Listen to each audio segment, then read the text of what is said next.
I would like to first express my condolences to the Bush family in remembrance of First Lady Barbara Bush, who served this country so well. Really the matriarch of a dynasty family that we all admire. I'll never forget President Bush and Barbara actually endorsing me in my first primary, and it was quite an endorsement to have. She had a great strength about her and a great sense of humor, I think, all the way until the end. And I will be in Houston on Friday at the ceremony in remembrance. And if we could just take a moment of silence.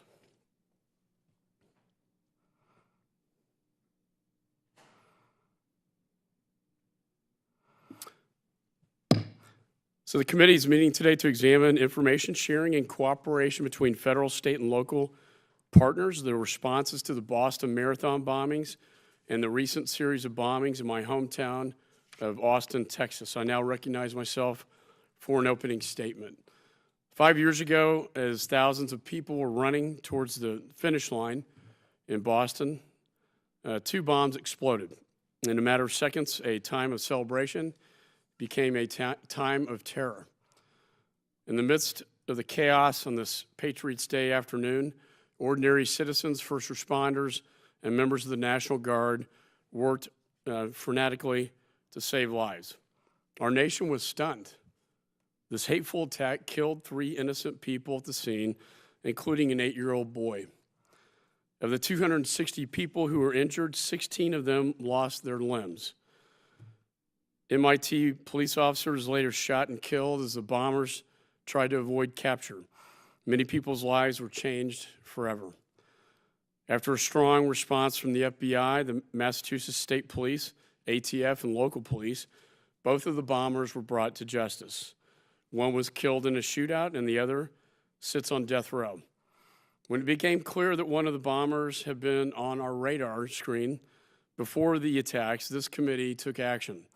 After an extensive investigation, we learned there were opportunities where additional steps could have been taken. Even though we will never know if things might have turned out differently, this committee's report made several key recommendations to bolster information sharing and strengthen partnerships among federal, state, and local law enforcement.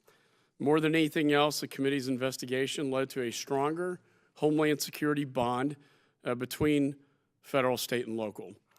We're always working to formalize and improve information sharing between agencies. And though much more work needs to be done, at least 5 of the committee's 7 recommendations have been addressed. Now, here are some examples. The FBI revised its Memorandum of Understanding with agencies partnering on its joint terrorism task forces to more clearly encourage information sharing. Second, the FBI normalized communication between JTTFs and partner agencies. Third, DHS improved their travel record keeping. And finally, broad investments have been made to inform the public on the threat we face from terrorism and enlist their help in combating it. And these changes were necessary. They've made a real impact over time and have remained at the heart of this committee's initiatives. And after 5 years, our counterterrorism partnerships are improved, and the coordination among federal, state, and local law enforcement, I believe, is stronger. We witnessed this just last month when my hometown of Austin was terrorized by a bomber.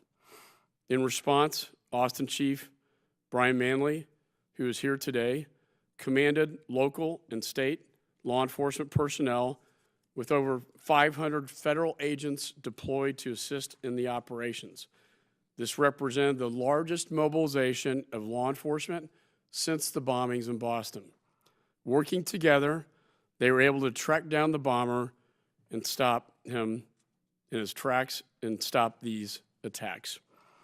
Unfortunately, the bomber had already murdered 2 people and injured 6 others. I've spoken to several of the victims and their family members. It was very painful to hear their voices and stories, but inspiring to learn of their strength. And Chief Manley, I was very impressed by the way you led our hometown through such a difficult time. You were determined in bringing the bomber to his final justice. And on behalf of the Austin community and as a resident of Austin, Texas, we are grateful you brought this nightmare to an end. And now is the time to heal.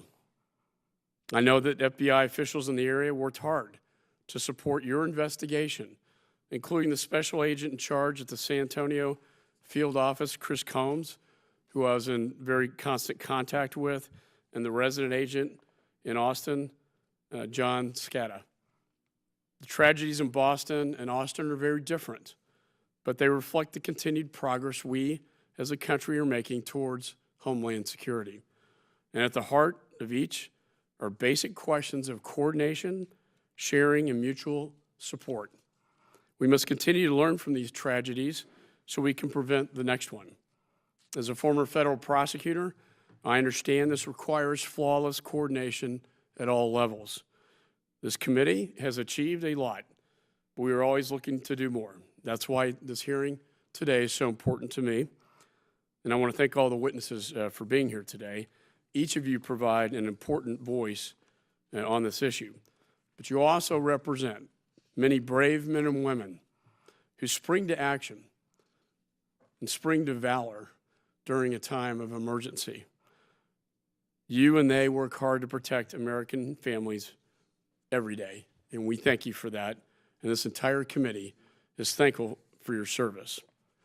The chair now recognizes the gentlelady from New Jersey, the acting ranking member, Ms. Watson Coleman.